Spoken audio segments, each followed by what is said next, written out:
Good morning, everybody. Happy Thursday. I'm here early today.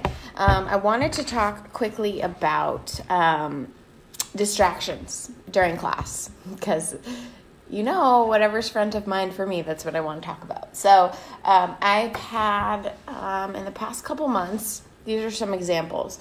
Phone going off during class,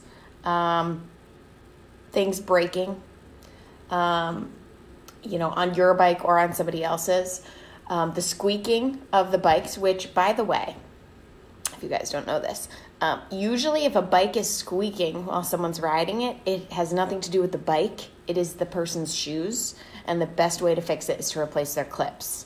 So just so you know, because often people will say, well, it was squeaking, but now it's not when I ride it, so it must be, whatever. It's always in my experience, always the shoes. So squeaking, very annoying. Maybe some light is blinking. I've had not fire alarms go off, but we have a dehumidifier. Sometimes that blinks if it's full, random things. There's always stuff. Maybe your mic is going in and out, so you're messing with it. There's always things in class that will distract you. You can do your best to avoid it. You can do your best to plan for things. There's always going to be stuff that pops up.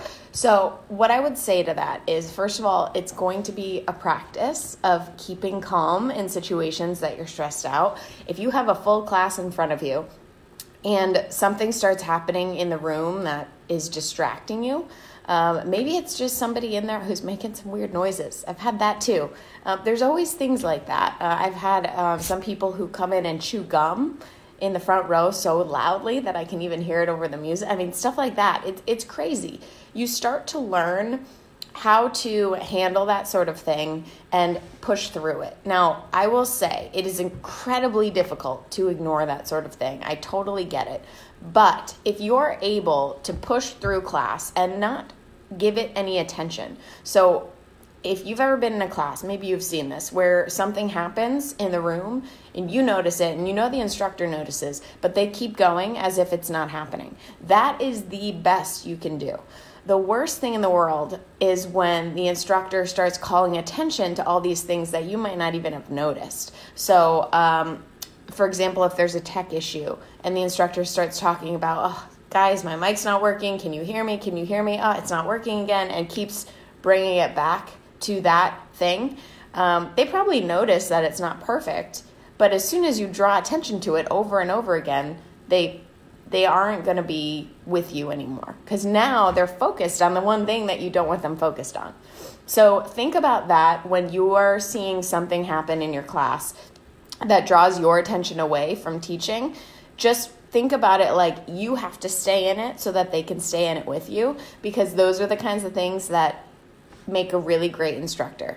If you're able to push through whatever obstacle you're facing in that room, and you will face them, no question, it's going to happen. So just make it a practice. Think of it as a challenge. If something comes up, if someone's doing something weird in your class, maybe making weird noises, if there's a blinking, if there's a weird noise, you push right over it. You don't draw attention to it. Key, don't draw attention to it, and you keep on doing your class as it happens. So something that, if it's like a major issue that you need to go fix, so somebody came unclipped, or, by the way, always help somebody who comes unclipped. Don't let them struggle.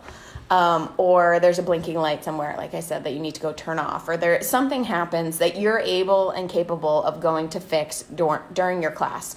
What I do is I continue to cue through whatever movement is happening as I unclip and go to wherever I need to go. So that, yes, they're a little bit distracted that I'm moving somewhere, but they're so in tune to what I'm saying that they're not thinking about that distraction as much.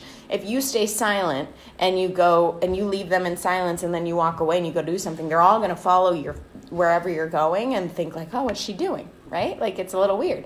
So, for example, if someone comes unclipped, we're in the middle of a heavy hill, I'll guide them. Maybe I'll continue to say what that beat is, 1, 2, 1, 2. Okay, guys, I really want you to focus. I want you to look down at your feet and think about this constant rhythm. So now I have them looking down just for a second while I'm going to help someone clip in, so they're not all watching.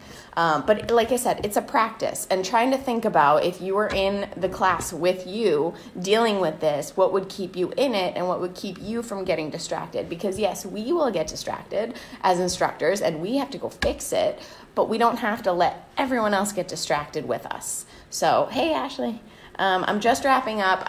This is an interesting one. I don't know if a lot of you have even faced these kinds of issues before, but I'm curious to hear. So if you've had any sort of distractions in class and you've had to handle them, or maybe it didn't go so well the way you handled them, but you learned from it, let us know. Post in the comments. I'd love to hear. All right, ladies, I'm just signing off, but make sure you go back and rewatch and let me know because I'm really curious. All right, have a good day.